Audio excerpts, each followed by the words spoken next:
Vontade de bater em um por um desses vagabundos. O povo não sabe nem o que é lei.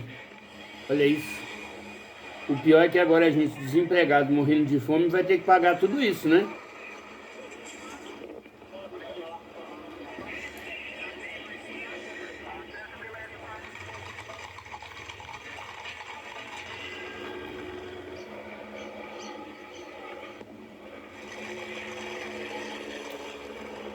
Isso é um absurdo. Esse governador traidor vagabundo. É assim que amanhece o centro do poder. Bom dia para você. Hoje, segunda-feira, 9 de janeiro, agora 6 horas e 1 minuto. Ele devia ser colocado no meio da Praça dos Três Poderes, só de camiseta bem fina, não ficar pelado para ninguém morrer com a visão horrorosa, mas para servir de exemplo. Deixava ele lá amarrado num pau para pegar essa chuva, para ele ver o que é bom para tosse.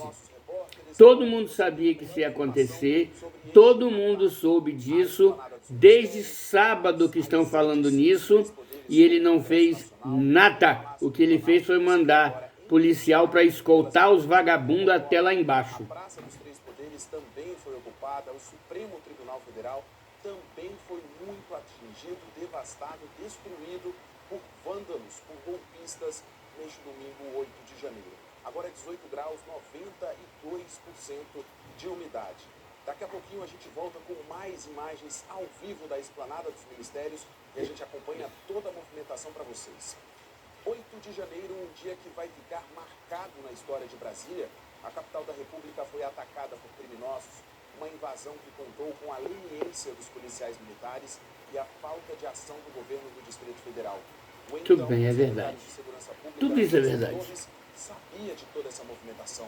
O governo federal sabia. Autoridades pressionaram e criticaram o governador Ibanez Rocha. E para evitar uma fritura maior, Ibanez, no mesmo dia, demitiu Anderson Torres. O presidente Lula de São Paulo decretou intervenção Vou tentar federal coisar isso aqui para ver se fica melhor o... 31 de janeiro. E já nesta madrugada, o ministro do Supremo Tribunal Federal, Alexandre de Moraes, decidiu afastar por 90 dias o governador Ibanez Rocha. O governador Por favor. está fora do comando do Distrito Federal. Celina Leão assume. E a partir...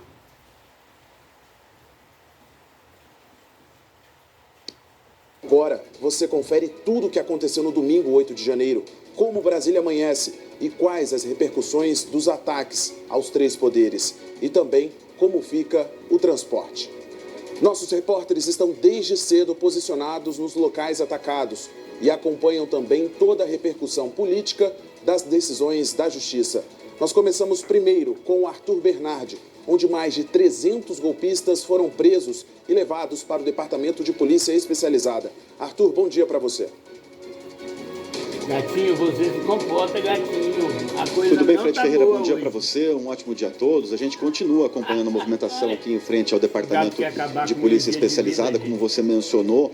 A última atualização da Polícia Civil é de 300 presos. Esses presos já estão sendo encaminhados para os presídios da Papuda, no caso de homens, e da Colmeia, no caso de mulheres, por determinação da Justiça, para não haver Colmeia, uma aglomeração muito muito grande Será aqui que é no lua de DPE. mel? Nesse momento, pela observação aqui, a gente percebe que tem poucos presos por aqui, mas ainda há um clima de bastante tensão. Agora há pouco, antes da gente entrar ao vivo aqui no Bom Dia DF, um comboio com várias viaturas passou aqui em frente ao Departamento de Polícia Especializada, viaturas da Polícia Militar, consegui contar entre 10 e 15 viaturas, ou seja, há um clima de tensão ainda no Distrito Federal, segurança reforçada hoje, até porque tem determinação do ministro Alexandre de Moraes para acabar com os acampamentos bolsonaristas, e a gente precisa continuar acompanhando tudo isso. Fred, daqui a pouquinho eu volto com todos os detalhes. Tá certo, Arthur. Acompanhamos já então todos os efeitos práticos das decisões da Polícia Civil, das prisões. Daqui a pouquinho conversamos mais. Até já.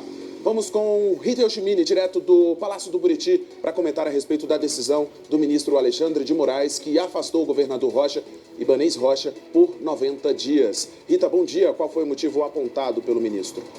Olha, o que foi o motivo? Fred, para de bobagem.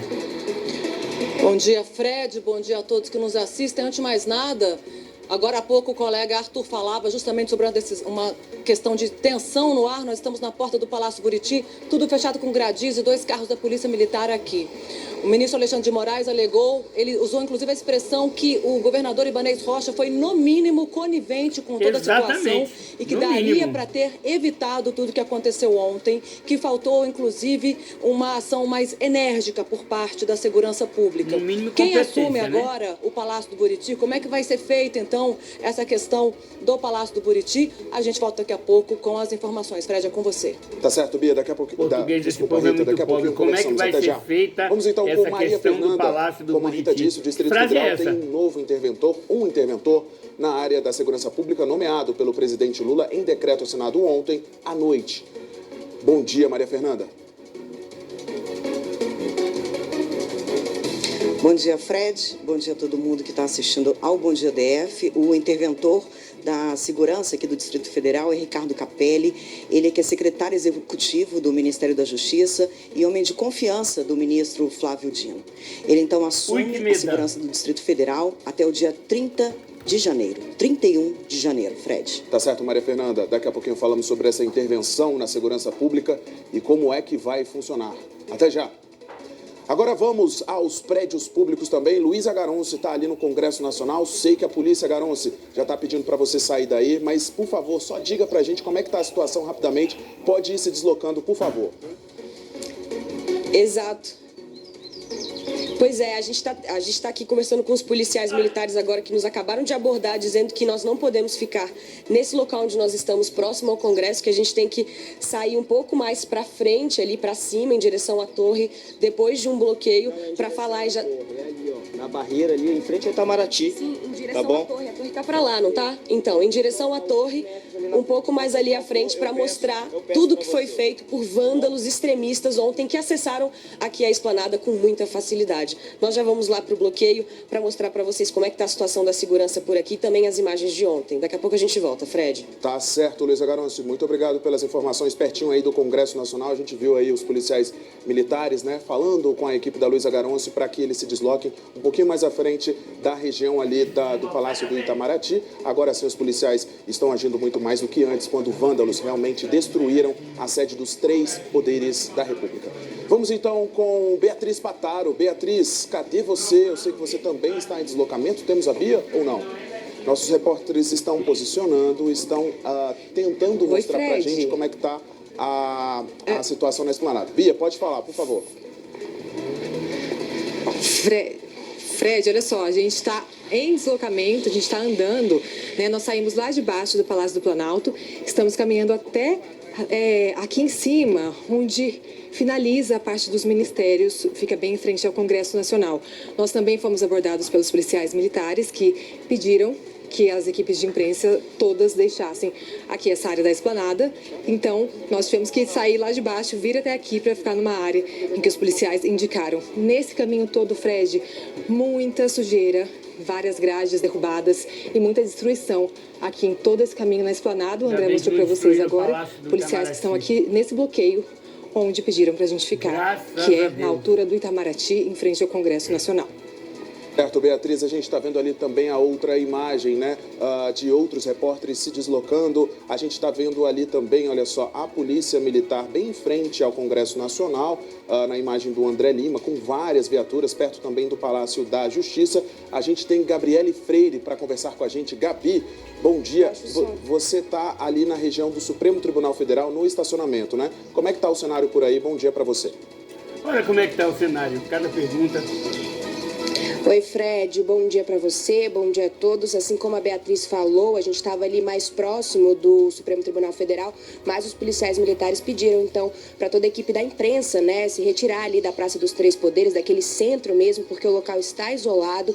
Nós passamos ali em frente, né, e vimos um cenário terrível, muita destruição, vidros quebrados, pichados, muitos, até pedaços mesmo ali, né, do piso foram arrancados, pedras retiradas e jogadas armadas ali contra o Superior Tribunal Federal. Então o cenário aqui ainda é de terror, ainda é bem feio mesmo, assim, de se ver, né? É uma representação do poder tão atacada dessa forma. Agora, nesse momento, a Polícia Militar está isolando aqui o local, tem policiais ali em torno do STF e alguns trabalhadores mesmo ainda estão passando aqui pela Praça dos Três Poderes, mas a Polícia Militar está orientando para que eles não cheguem ali próximo a esses prédios. Fred, daqui a pouco a gente traz mais detalhes e imagens, né, de como que foi esse ataque aqui ao Supremo Tribunal Federal. Fred. Tá certo, Gabi, muito obrigado pelas informações. Vocês viram aí o que a gente queria mostrar para vocês logo no comecinho da manhã, como esses prédios públicos estão amanhecendo, como é que está a proteção. A gente viu ali com a Gabriele Freire, que é a que está mais próxima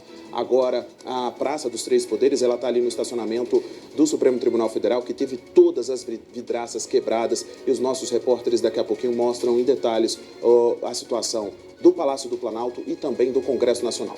Natália Godoy está chegando aqui para conversar comigo. Bom dia, Natália. Como é que está o transporte Fred. Agora? Vamos lá, bom dia a todos. Olha só, a Secretaria de Mobilidade, Fred, garantiu que a operação dos ônibus e do metrô está normal nesta segunda-feira, ficará normal nesta segunda-feira de manhã.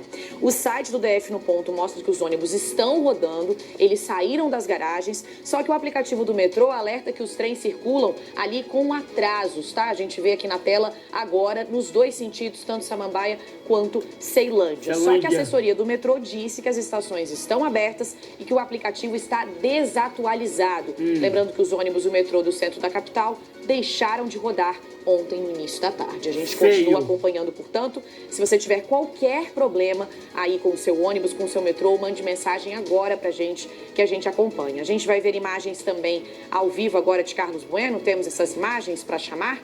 A gente vai observar agora essas imagens fixas primeiro, que a gente vê que há aquela interdição a partir ali da Biblioteca Nacional. O trânsito está completamente interrompido na via S1, Fred. Tá certo. Vamos também acompanhar em detalhes tudo relacionado ao transporte para você que está saindo de casa. Tem muita gente do entorno, também das regiões mais afastadas do centro da capital, querendo saber, tem ônibus ou não? Tem, por enquanto. A gente vai atualizar todas as informações. Qualquer problema é só avisar pra gente. O Washington Luiz também tem informações pra gente. Aí, quer ver? Washington tá por aí ou não? Não temos Washington, mas o Washington daqui a pouquinho vai mostrar. Tem? Então bora.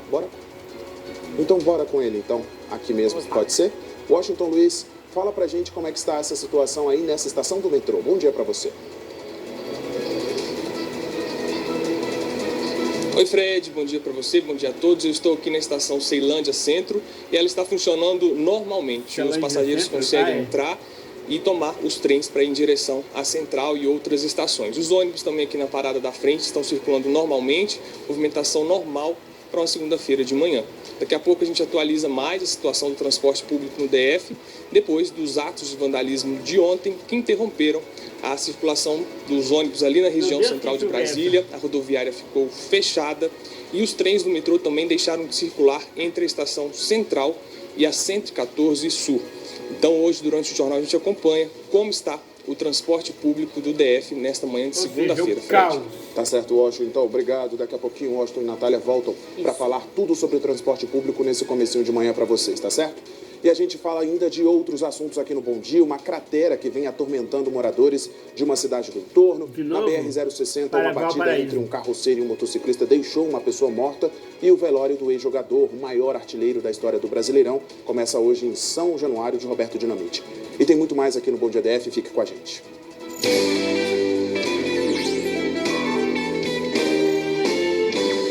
O Bobo hoje vai estar muito ocupado.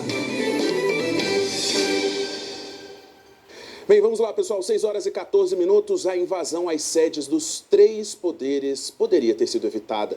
A chegada de golpistas em ônibus lotados não era novidade entre quem deveria garantir a segurança do Distrito Federal. O governo federal pediu reforço da Força Nacional. O governador Ibanez Rocha foi alertado. O secretário de Segurança Pública, Anderson Torres, ex-ministro da Justiça de Bolsonaro, viajou de férias para os Estados Unidos, na mesma cidade onde está o ex-presidente. A pergunta que era repetida a todo instante durante os ataques era: por que o governador Ibanez Rocha não colocou todo o efetivo da PM na esplanada? Por que PMs acompanharam os golpistas até o ponto de invasão? A falta de ação do governo do Distrito Federal pegou muito mal. Por isso, O presidente Lula decretou intervenção federal na segurança aqui do Distrito Federal. E no começo da madrugada, mais uma decisão. O ministro do STF decidiu afastar o governador Ibanez Rocha do cargo por 90 dias. A Rita Yoshimine está aqui no Palácio do Buriti. Rita, agora quem assume o GDF é a vice-governadora Celina Leão, não é isso? Bom dia mais uma vez para você. Bom dia, Fred, a todos que nos assistem, exatamente porque a decisão do ministro do Supremo Tribunal Federal, Alexandre de Moraes, fala sobre o afastamento de Ibanez Rocha, que é o governador, por 90 dias aqui do Palácio do Buriti.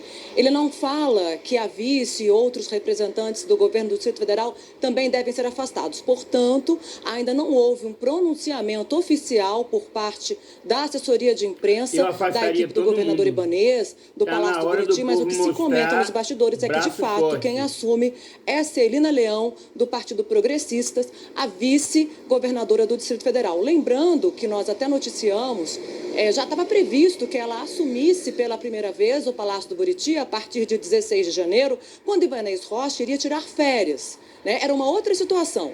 Ibanez Rocha já tinha anunciado que estaria de férias por 15 dias, ia para os Estados Unidos. Celina Leão ia assumir a partir do dia 16, mas agora ela assume então o Palácio do Buriti a partir de uma determinação do ministro Alexandre de Moraes. Decisão essa que saiu no começo dessa madrugada. Como é que bota como secretário de segurança do DF o ex-ministro 18 páginas, a decisão do ministro Alexandre de Moraes, ele é muito enfático no que diz. Ele chama que há no mínimo uma conivência. Ele fala em omissão por parte do GDF e das forças de segurança. Inclusive, ele diz o seguinte, ele dá a entender que ele não pediu, inclusive, prisão, porque isso não foi solicitado por nenhum órgão, nem Polícia Federal, nem PGR, porque ele fala assim, na presente hipótese, verifico haver necessidade de se impor a medida cautelar diversa da prisão, uma vez que não houve representação da Polícia Federal ou requerimento da PGR pela prisão preventiva, consistente na suspensão do exercício da função pública do agente público, teria tido, ao menos pelos elementos de prova inicialmente coligidos e amplamente divulgados, envolvimento com os fatos descritos, ainda que por omissão dolosa. Omissão dolosa, nesse caso, vamos traduzir como a gente costuma falar aqui no Bom Dia DF, no popular. Alexandre de Moraes, o ministro do STF, diz o seguinte, que no mínimo o Ibanez teve conivência, há uma suspeita de omissão dolosa, ou seja, com dolo, com intenção, foi intencional essa omissão. Durante essas 18 páginas, inclusive, o ministro fala em alguns pontos que nós vamos ver agora com detalhes na reportagem a seguir. Prende primeiro e explica depois. A decisão saiu no início da madrugada de hoje. Com base no Código de Processo Penal, o ministro Alexandre de Moraes, do Supremo Tribunal Federal, decidiu afastar do cargo o governador do Distrito Federal, Ibanez Rocha, inicialmente por 90 dias. A decisão cita que diversos e fortíssimos indícios apontam graves falhas na atuação dos órgãos de segurança pública do Distrito Federal, pelos quais é o responsável direto o governador do Distrito Federal, Ibanez Rocha. Para Moraes, manter Ibanez no cargo poderia dificultar a colheita de provas e obstruir a instrução criminal, direta ou indiretamente, por meio da destruição de provas e de intimidação a outros servidores públicos. O afastamento de Ibanez Rocha tem efeito imediato e quem assume o governo do Distrito Federal é a vice-governadora Celina Leão, do Progressistas. Moraes também determinou que sejam desfeitas as manifestações antidemocráticas que ocorrem em frente a quartéis e unidades militares pelo país desde a derrota de Jair Bolsonaro nas eleições. Quem participa destes atos pode ser preso em flagrante por crimes previstos na Lei Antiterrorismo e no Código Penal. Governadores dos estados e do Distrito Federal devem ser comunicados para viabilizar o cumprimento da decisão. Se não agirem, podem ser responsabilizados. O ministro da Defesa também deve prestar apoio com as forças de segurança dentro das suas atribuições. Além disso, todas as vias e prédios públicos estaduais e federais em todo o país devem ser desocupados em 24 horas. As operações de desocupação devem ser realizadas pelas polícias militares nos estados e Distrito Federal e podem receber apoio da Força Nacional, da Polícia Rodoviária Federal e da Polícia Federal. A decisão também determina a apreensão e bloqueio de todos os ônibus identificados pela Polícia Federal que trouxeram os terroristas para o Distrito Federal.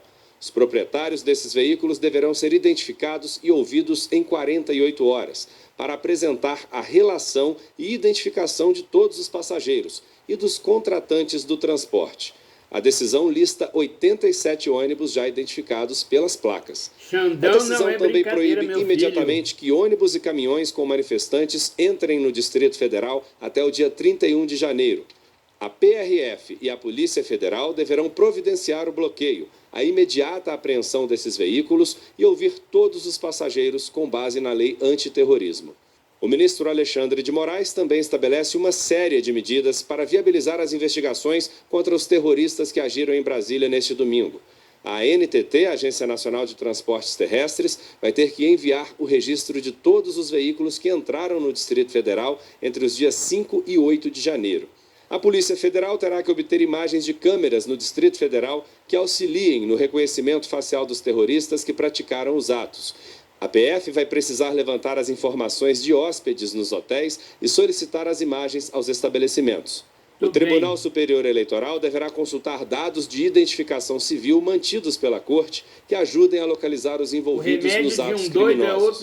E as redes sociais vão ter 2 horas a partir do momento que forem intimadas para bloquear canais, perfis e contas que foram listados na decisão do ministro do Supremo, sob pena de multa diária de R$100 mil. Mas os dados de cadastro e conteúdos desses perfis devem ser preservados e fornecidos ao STF. Guarda-chuva. Não, peraí. Continuamos aqui em frente ao Palácio do Buriti, começa a chover inclusive agora, e uma questão. Ontem o governador Ibanez passou a tarde na residência dele, a casa dele lá no Lago Sul, acompanhado de autoridades mais próximas ali do núcleo duro do poder aqui do Palácio do Buriti, como a gente costuma dizer, e também de amigos. Celina Leão também estava com ele, Ibanez estava evitando falar com a imprensa. Em um determinado momento eu consegui falar com ele e ele nega que tenha sido conivente com qualquer ato antidemocrático, qualquer ato de vandalismo aqui no Distrito Federal. Mas o senhor está segurando o saco da besta, o que é isso? É coincidência. Por Celina Leão, essa já é a ideia de que todos têm, inclusive o Vinícius Leal falou na reportagem, todos têm aqui, inclusive nos bastidores do Palácio do Buriti. A questão é que ainda não houve uma nota oficial, nem Celina Leão ainda se pronunciou a respeito de assumir o Buriti durante esses 90 dias. Fred, é com você. Tá certo, Rita, ao longo do Bom Dia DF, se ela nós for bem esperta, ela toma o governo agora. Mais essa decisão do ministro do STF, Alexandre de Moraes, basta até mesmo para ver se a vice-governadora, agora governadora em exercício, Celina Leão, fala com a gente para ver como serão os próximos passos. Até porque essa decisão do ministro do STF, Alexandre de Moraes, foi tomada no início da madrugada, então tudo é muito recente para que a gente possa ainda apurar nesse comecinho de manhã sobre como é que vai funcionar a gestão do governo do Distrito Federal nesses próximos 90 dias. Já já a Rita volta com mais informações. Obrigado, Rita. Agora nós vamos entender também como é que vai funcionar esta intervenção federal na área de segurança. Maria Fernanda está aqui para conversar com a gente a respeito disso. Mafê, essa decisão foi tomada pelo presidente Lula, né, que decretou a intervenção federal no governo do Distrito Federal na área de segurança até 31 de janeiro, baseado em normas constitucionais, né? Exatamente. Fred, bom dia para você novamente. Bom dia a todo mundo que está ligadinho no Bom Dia DF. Foi uma decisão que o presidente Lula, inclusive, tomou quando ainda estava lá em Araraquara, tomou parte dessa situação que estava acontecendo aqui em Brasília. Antes de vir para cá, ele deu essa coletiva por lá e já leu o documento que decretou essa intervenção aqui no Distrito Federal, na área de segurança pública. Juliano Clay está aqui comigo, vai mostrar um pouquinho essa movimentação aqui na Esplanada, antes da gente começar a contar essa história, para mostrar que a Esplanada está interditada. Acesso aqui só de pessoas, a gente vê alguns trabalhadores andando por aqui e muita polícia, hoje, inclusive. Porque ontem foi um dos motivos, foi esse, né? A falta de policiais para agirem aqui durante essa ação de vândalos e extremistas aí, bolsonaristas, né? Inclusive o presidente Lula chegou a comentar que, abre aspas aí, esses policiais que participaram disso não poderão ficar impunes e não poderão participar da corporação. E ele inclusive disse que houve incompetência, má-fé ou maldade das forças de segurança aqui do Distrito Federal. E ele disse que essa não foi a primeira vez, a gente lembra, inclusive ele chegou a citar que no dia 12 de dezembro, quando ele foi diplomado, Teve também uma grande confusão aqui no Distrito Federal, onde vândalos e também bolsonaristas radicais acabaram fazendo uma arruaça ali perto da Polícia Federal, no centro de Brasília, onde carros foram incendiados e houve também muito quebra-quebra quando eles tentaram, inclusive, também invadir a Polícia Federal. E a gente tem imagens agora para mostrar de um dos motivos, né, como a gente falou aí, por parte do presidente que levou a essa intervenção. Várias imagens, inclusive chocantes, por parte dessa situação, né? Policiais que, enquanto estava tendo esses atos de vandalismo, estavam ali. Não estavam agindo, na verdade, né? Perto da grade, parados, apenas observando o que estava acontecendo, enquanto o grupo estava lá dentro, invadindo o Congresso Nacional. A gente também tem outras imagens de policiais filmando toda a ação dos vândalos e ali, do lado, só observando. Enquanto isso, como a gente falou aí, estava tendo essa arruaça toda no prédio dos Três Poderes aqui na Esplanada dos Ministérios. A gente tem também outras imagens que também foram citadas pelo presidente Lula, do grupo, essa multidão descendo a Esplanada dos Ministérios, ali na altura do Conjunto Nacional, todos sendo escoltados por policiais militares aqui do Distrito Federal. O presidente Lula fez ontem essa declaração lá em Araraquara, disse que é importante, inclusive, lembrar que, enfim, o ato da polícia militar aqui no Distrito Federal tem que ser analisado e que todos os policiais que não agiram e agiram, segundo ele, de má fé, têm que ser punidos. Então vamos ouvir um pouquinho a fala do presidente Lula falando sobre essa situação aqui no Distrito Federal ontem. Fizeram o que nunca foi feito na história desse país. É importante lembrar que a esquerda brasileira já teve gente torturada, já teve gente morta, já teve gente desaparecida e nunca vocês leram alguma notícia de algum partido de esquerda, de algum movimento de esquerda invadisse o Congresso Nacional, a Suprema Corte e o Palácio do Planalto. Não tem precedente na história do nosso país. Não existe precedente o que essa gente fez e por isso essa gente terá que ser punida. E nós, inclusive, vamos descobrir quem são os financiadores desses vândalos. Mas não tem, precisa... Decreto... E nós sabemos quem foi, né? Quem é que estava pagando aquela churrascada na frente dos negócios lá? Quem? Comprometimento da ordem pública. O senhor sabe, presidente, o senhor sabe muito bem. Não pode falar, infelizmente, mas a gente sabe quem é. Esse gatinho fingido aqui sabe quem é. A intervenção de que se trata o CAP se limita à área de segurança pública, conforme o disposto no artigo 117-A da Lei Orgânica do Distrito Federal. Pois é, a gente tem detalhes aí então, o decreto, né, assinado pelo presidente Lula, onde fica decretada a intervenção federal no Distrito Federal até 31 de janeiro. O interventor fica subordinado ao presidente da República e não está sujeito às normas distritais que conflitarem com as medidas necessárias à execução da intervenção. A gente está vendo aí então, portanto, o decreto que foi assinado ontem à noite pelo presidente Lula. O interventor, no âmbito do Estado do Distrito Federal, vai exercer, portanto, o controle operacional de todos os órgãos distritais de segurança pública. Esse é interventor? Quem é o interventor? O interventor é Ricardo Capelli, secretário executivo do Ministério da Justiça, este que você está vendo aí na foto. Ele foi, portanto, já nomeado interventor pelo presidente Lula, é braço direito do ministro da Justiça, Flávio Dino. Então, a gente ainda vai falar mais a respeito dessa intervenção.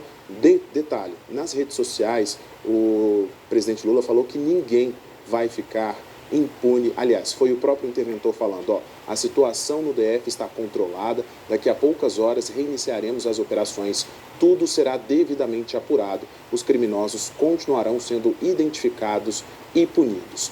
Capelli tem mais de 5 anos de experiência aí nessa parte de gestão. Bem, e olha só, essa publicação que teve aí do interventor foi às 2h30 da manhã. Daqui a pouquinho a Maria Fernanda traz mais detalhes para a gente sobre a intervenção federal.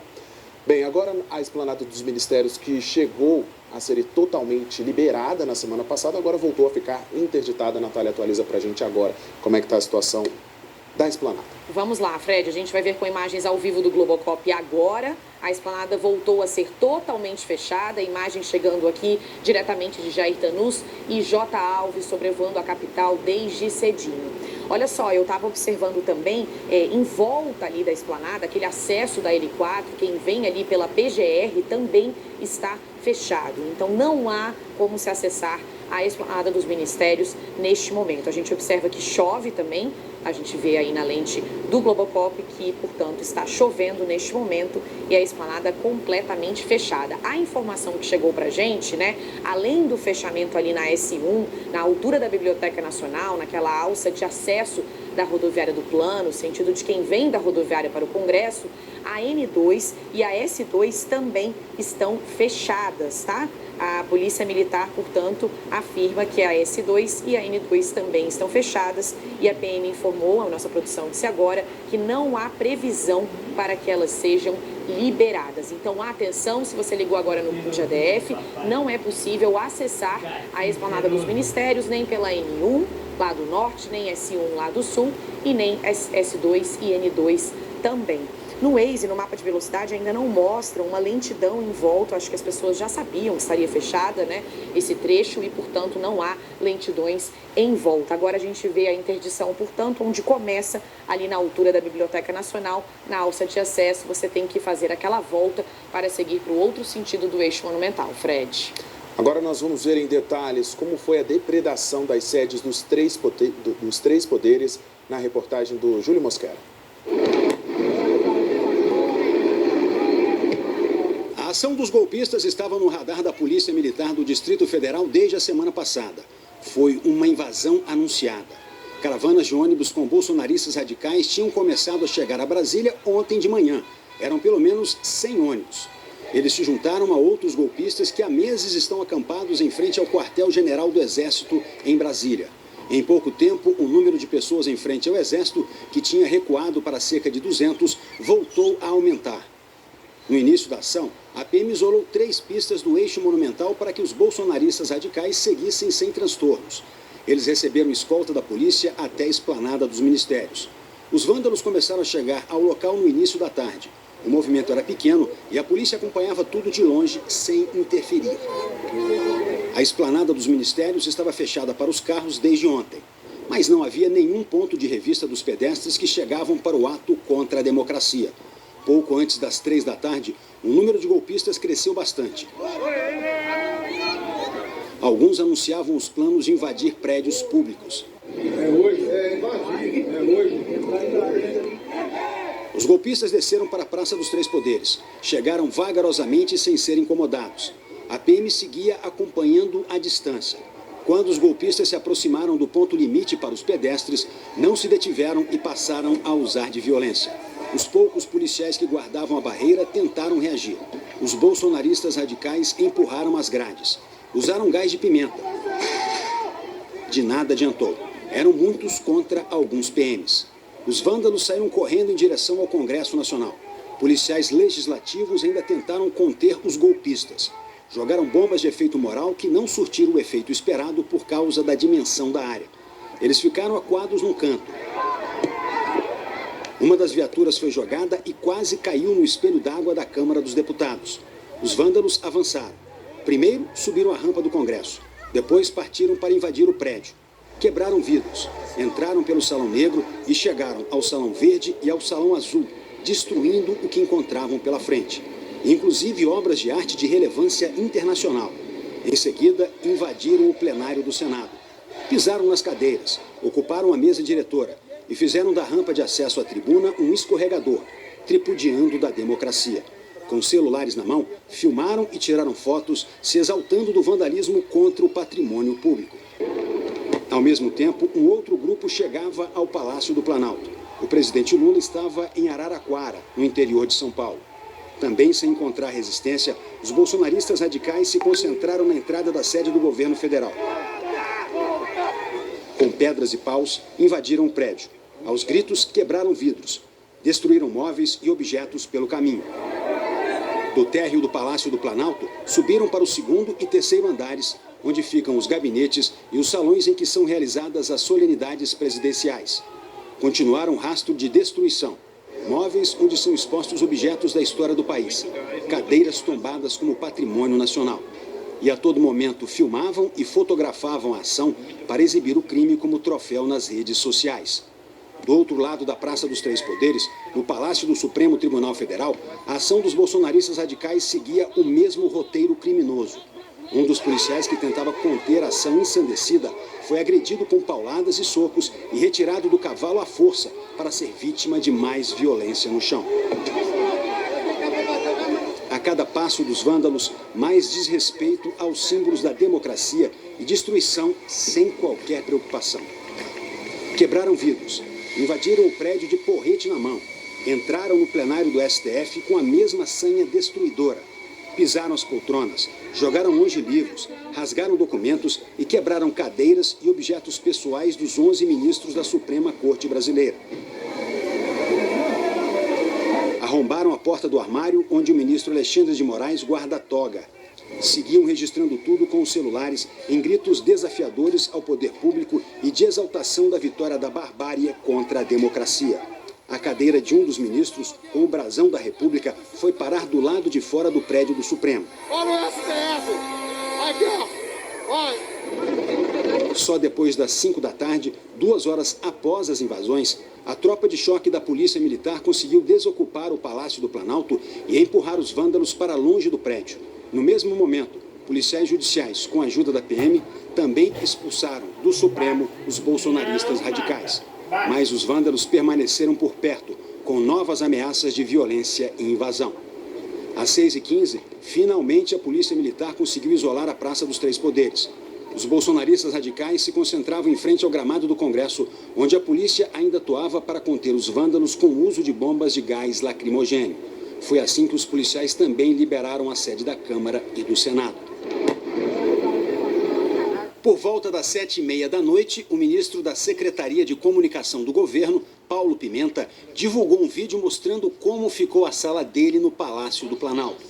Eu estou chegando aqui na minha sala, gente. Aqui, no segundo andar do Palácio do Planalto. Como vocês podem ver, foi tudo destruído. Olha aqui, gente. Olha aqui, esse monitor. Olha aqui, Vadir. Isso é uma coisa criminosa que foi feita aqui. Isso é uma coisa revoltante. Obras de arte. Olha o que os vândalos fizeram aqui. É o caos. Caos que os vândalos fizeram aqui. Obras de arte destruídas. Patrimônio do país. Os vândalos rasgaram essa obra de Di Cavalcanti que estava exposta em um dos salões do Palácio do Planalto. Também depredaram a sala usada pela primeira-dama Janja da Silva. Agora, às 8h25 da noite, dá para ver daqui, onde nós temos uma visão privilegiada, que finalmente a polícia conseguiu expulsar os golpistas da esplanada dos ministérios. Ainda assim, alguns resistem, mesmo depois da prisão de ao menos 170 pessoas, segundo a Polícia Civil, que foram levadas, muitas algemadas em ônibus, porque continuaram reagindo para a Delegacia de Polícia Especializada aqui do Distrito Federal. Alguns ônibus foram apedrejados. Os presos vão responder, entre outros crimes, por tentar depor, por meio de violência ou grave ameaça, governo legitimamente constituído. Pois é, e como é que está a segurança desses prédios? O Congresso Nacional foi o primeiro a ser invadido. Luísa Garanço está bem em frente ao Congresso e tem mais informações para a gente. Luísa, como é que está sendo feita a segurança agora? No início do jornal você disse que ainda tinha muito lixo por aí, né? Muito lixo, lanche, marmita e lixo, olha, todo tipo de lixo, até embalagem de soro fisiológico eu encontrei por aqui. A polícia, eu contabilizei 8 viaturas da polícia, um ônibus da polícia que a gente ainda vê por aqui, a área restrita a um primeiro bloqueio impedindo o acesso de carros aqui na via S1, logo ali depois da rodoviária, exatamente onde foi feito aquele bloqueio para a cerimônia de posse, e na via N1 também há um bloqueio, e logo aqui à frente, no Itamaraty, tem um segundo bloqueio. Foi para cá que nós viemos, inclusive agora, porque a Polícia Militar não está autorizando que as pessoas cheguem próximo ao Congresso Nacional, como foi permitido ontem com grande facilidade, né? Os extremistas conseguiram acessar aqui o gramado, o espelho d'água e inclusive a parte interna do Congresso, que foi invadida com muita facilidade, né? A gente consegue ver nas imagens agora do Bila Franzoni como é que está o estado aqui do Congresso. Muito lixo pelo gramado, as vidraças daqui eu não sei se a gente consegue ver, mas a gente sabe que elas foram quebradas porque o Congresso foi invadido e ali o Salão Negro ficou completamente bagunçado, destruído. Ali em uma das cúpulas a gente vê uma pichação escrito SOS Forças Armadas. A gente inclusive viu pedidos de intervenção, uma faixa chegou a ser estendida por pessoas que subiram justamente no telhado do Congresso. A gente tem imagens da destruição feitas ontem, que nós vamos mostrar para vocês aqui. Primeiro, a gente vê esses vândalos descendo aqui pelo gramado em direção ao espelho d'água do Congresso sem nenhuma dificuldade, sem resistência ou qualquer contenção por parte da polícia. A gente não vê nem fumaça dos gases de efeito moral, né? Um carro da polícia aparece dentro do espelho d'água e esse carro, que é uma caminhonete, ele continua aqui no espelho d'água. Os extremistas estavam pela grama, avançaram pela rampa, avançaram para cima do telhado. Tem imagens aí deles dentro do plenário do Senado, fazendo zombaria, escorregando no carpete onde fica aquele desenho da bandeira nacional. Subiram na mesa diretora, sentaram nas cadeiras. Em um dado momento aparece um policial do Senado dentro do plenário, conversando com um grupo de extremistas. E ficaram os rastros da destruição, móveis e vidros quebrados, vitrines com objetos históricos quebrados. Eles saquearam presentes protocolares que são entregues ao Brasil enquanto Estado, né, presentes de outros de países. O salão ficou alagado, as vidraças quebradas aqui do lado de fora, o Salão Negro também todo destruído. Uma obra, inclusive, de Mariane Perretti, que é o Araguaia, foi danificada. E aí, por volta das 6h30 da tarde, o Congresso começou a ser invadido pouco antes das 4h. Por volta das 6h30 é que a polícia estava começando a conseguir terminar de expulsar esses extremistas do telhado do Congresso Nacional. A gente tem imagens aéreas do Globocop que mostram a multidão no gramado, subindo o Congresso pela rampa, subindo no telhado. Na Praça dos Três Poderes, eles também avançaram para a Praça dos Três Poderes, foram para o STF, invadiram a Suprema Corte, chegaram a estender uma bandeira aqui no telhado do Congresso pedindo a intervenção, como eu mencionei. E a gente percebe nessas imagens um efetivo policial irrelevante para conter essas pessoas. E no final a gente vê a fumaça, então, dos gases de efeito moral. A gente não tem nas imagens aí, mas sabe que eles também invadiram o Palácio do Planalto pela rampa. E nós presenciamos cenas lamentáveis, inclusive de policiais tirando foto, interagindo com esses extremistas, enquanto eles avançavam para as casas, como aqui o Congresso, né, a Casa Legislativa, invadindo, né, esses extremistas. O próprio presidente Lula chegou a dizer que houve incompetência, má vontade ou má fé por parte da corporação. Nós tivemos 8 jornalistas agredidos durante esse ato antidemocrático. No Senado e na Câmara, expediente cancelado hoje. Só entram pessoas autorizadas pela diretoria-geral ou que tenham sido previamente convocadas. Volto com vocês, Fred e Nath. Tá certo, então, Luísa, a gente observa aí na imagem do seu repórter cinematográfico, né, que a viatura empurrada pelos criminosos no espelho d'água ali do Congresso continua do mesmo jeito, não foi retirada, está ali ainda a viatura, portanto, da polícia, né? Há várias interdições, há vários bloqueios na esplanada dos ministérios, com várias barricadas montadas aí pela polícia militar. A gente acionou também o SLU para a gente saber quando é que essa sujeirada toda vai ser retirada aí da região da esplanada dos ministérios. Bem, depois da invasão ao Congresso, os vândalos seguiram para a Praça dos Três Poderes e se dividiram entre o Palácio do Planalto e o Supremo Tribunal Federal. A Beatriz Pataro está um pouquinho mais à frente, né, da Luísa Garonce. Você mais cedo, Bia, estava bem pertinho do Palácio do Planalto até ser retirada pela polícia, né? Gostaria que você contasse um pouquinho para a gente como é que estava a Praça dos Três Poderes agora pela manhã. Fred, olha só, por volta de 5 horas, um pouco antes das 5, a gente conseguiu acessar a Praça dos Três Poderes. Por ali, cenários de destruição mesmo, STF com todos os vidros quebrados, Palácio do Planalto a gente também conseguiu ver, também com tudo revirado, vidros quebrados também, muita bagunça, espaços revirados mesmo. E o que chamou a atenção, Fred, é que ali na Praça dos Três Poderes e naquele gramado que fica atrás do Congresso Nacional, muita sujeira ainda. Muitos objetos deixados ali de todos os tipos, então ainda estava com também muitas grades caídas, jogadas no chão. Então esse foi o cenário que a gente encontrou ainda hoje de manhã. A gente estava lá